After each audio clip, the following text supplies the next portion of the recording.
बिस्मिल्लाहिर्रहमानिर्रहीम, अस्सलाम वालेकुम। दुनिया में कोई चाहे या ना चाहे, लेकिन दुनिया में मुआशी जंग की इब्तिदा हो चुकी है और ये जंग आहिस्ता आहिस्ता बढ़ते बढ़ते फिजिकल जंग में बदल जाएगी और ये फिर जाकर लैंड पर इसकी लड़ाई और इख्तिताम होगा। इस तमाम सूरत हाल के अंदर आपको डे फर्स्ट से बता रहा है हकीकत टीवी कि दुनिया मुकम्मल तौर पर बदल जाएगी। छोड़ दीजिए, अब ये दुनिया कोरोना के बाद वैसी नहीं रहेगी। न्यू वर्ल्ड ऑर्डर इंप्लीमेंट होने जा रहा है। इसमें लड़ाई, जंगे, तबाही सब कुछ शामिल होगा। मजीद डिस्कस करने से पहले इस वीडियो को लाइक करें, हकीकत टीवी को सब्सक्राइब करें और बेल आइकन पर जरूर क्लिक करें। ऑस्ट्रेलिया के प्राइम मिनिस्टर ने कहा था कि वो चाइना के खिलाफ इंक्वायरी चाहते हैं और WHO को कहा कि चाइना के खिलाफ इंक्वायरी करें, ये जिम्मेदार है। जिस पर चाइना के एम्बेसडर ने इनको धमकी दी कि अगर आप अपनी लिमिट से आगे जाएंगे तो हम आपको ऐसा जवाब देंगे कि आप सोच भी नहीं सकते। इस तमाम सूरत हाल के बाद आज देख लीजिए, पहला जवाब चाइना की तरफ से गया है। चाइना के मीडिया ने, जो कि माउथ पीस है उनकी कम्युनिस्ट पार्टी का, उन्होंने कहा है कि ऑस्ट्रेलिया एक कुत्ता है। इतने सख्त अल्फाज इस्तेमाल किए कि ऑस्ट्रेलिया अमेरिका का कुत्ता है और इस कुत्ते को सबक सिखाने का वक्त आ गया है।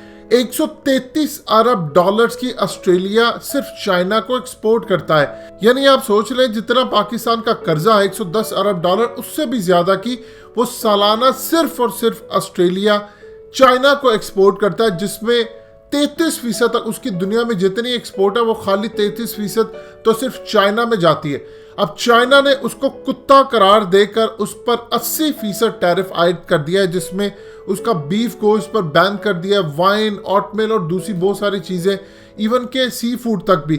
इस तमाम सूरत हाल के अंदर यानी अमेरिका को तो उन्होंने झटका दिया है कि जो अमेरिका का साथ देगा हम उसकी कब्र खोद देंगे। अब इससे सबसे ज्यादा ऑस्ट्रेलिया को क्या नुकसान हुआ है? ऑस्ट्रेलिया को इससे सबसे ज्यादा नुकसान ये हुआ है कि वो जो चीजें चाइना में बेचते थे, मिसाल के तौर पर एक चीज पहले 100 रुपए की चाइना के अंदर लोग खरीदते थे, अब अचानक से वो चीज 180 रुपए की हो जाएगी। तो वहां पर सूरत हाल ये होती है कि लोग खरीदना बंद कर देते हैं कि इतनी महंगी चीज हो गई है। और इस तमाम सूरत हाल का फायदा उठाते हैं वो ममालिक और वो लोग जो कि चाइना के साथ काम करना चाहते हैं, जो ऑस्ट्रेलिया के कंपिटिटर्स हैं, या जो दूसरे वो एक्सपोर्टर जो चाहते हैं कि ऑस्ट्रेलिया पीछे हट जाए और वो गैप फिल करना चाहते हैं। इस तमाम सूरत हाल के अंदर ऑस्ट्रेलिया के अंदर जितनी बीफ मार्केट है वहां पर एक्सपोर्टर्स है वो चीख रहे हैं कि ये हमारे साथ क्या हो गया, और उनके ट्रेड मिनिस्टर उनको दिलासा दे रहे हैं कि आप खामोश रहिए, हम कुछ ना कुछ कोशिश करते हैं इनको मेंटेन करने की। चाइना ने वहां पर कहा है कि हमने ऑस्ट्रेलिया को सबक सिखाया और इसके साथ अब जो मुल्क ऐसा करेगा उसको इससे भी ज्यादा सबक सिखाएंगे।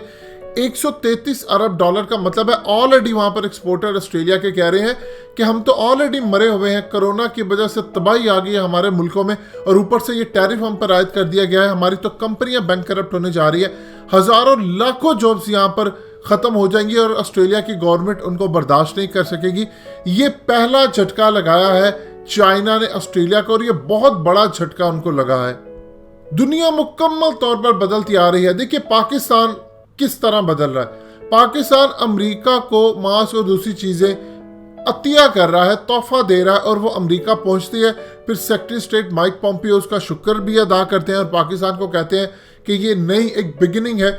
और उसके अलावा आप देखिए कि UAE ने जो इसराइल की बेन गुरियन एयरपोर्ट के अंदर इमदादी सामान भेजा, फलस्तीन ने उसको रिजेक्ट कर दिया है और कहा है कि ये सब एक फ्रॉड है। UAE इसराइल के साथ बैक एंड पर ताल्लुकात बना चुका है।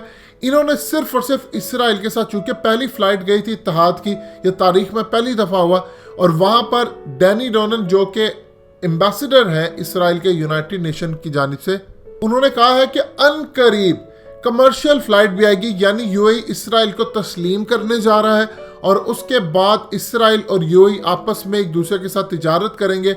इसराइल के लोग दुबई भी आ जा सकेंगे और दुबई के अंदर रहने वाले ये लोग हैं जितने भी UAE के हैं वो भी जा सकेंगे इसराइल। फलस्तीन ने कहा है कि सब फ्रॉड है और हमारे साथ धोखा करने की कोशिश की जा रही है, क्योंकि ये इसराइल के साथ अपने ताल्लुकात रखना चाहते हैं। हमें तो इन्होंने बताया भी नहीं इमदादी सामान बेच रहे हैं, दुनिया को बताया सिर्फ ये दिखाना था कि इसराइल के अंदर पहली फ्लाइट आ रही है और लोग अब इसको नॉर्मल ले। उन्होंने रिजेक्ट करके सारा कुछ माल वापस भेज दिया। यहां से आप अंदाजा कर ले कोरोना के बाद की दुनिया कितनी खराब होने जा रही है।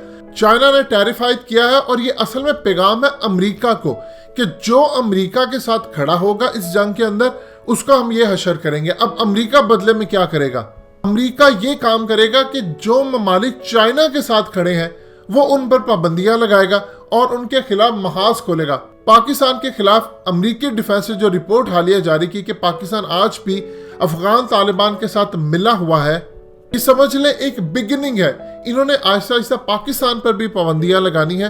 ये दुनिया मुकम्मल तौर पर एक मुआशी जंग की तरफ जा रही है और इसकी इब्तदा हो चुकी है ऑस्ट्रेलिया और चाइना के दरमियान लड़ाई से, और ये बढ़ते बढ़ते बढ़ते बढ़ते अमेरिका और दूसरे ममालिक तक इतनी तेजी से फैल जाएगी कि दुनिया 2 ग्रुप्स में तकसीम होगी। या आप चाइना के ग्रुप में होंगे या आप अमेरिका के ग्रुप में होंगे, और इस लड़ाई के बाद फिर दुनिया बड़े लेवल पर ज़मीनी लड़ाई लड़ेगी जो कि इससे भी ज़्यादा ख़तरनाक होगी। फिर वो पेशन गोई पूरी होने का वक्त आ जाएगा कि कहा जाएगा कि दुनिया पर एक खून रेज़ी जंग की इब्तिदा होगी जो कि मुकम्मल तौर पर अब शुरू हो चुकी है। दोस्तों, हकीकत टीवी को सब्सक्राइब करना मत भूलिए, वीडियो को लाइक करें, शेयर करें और कमेंट सेक्शन में अपनी राय का इजहार ज़रूर करें।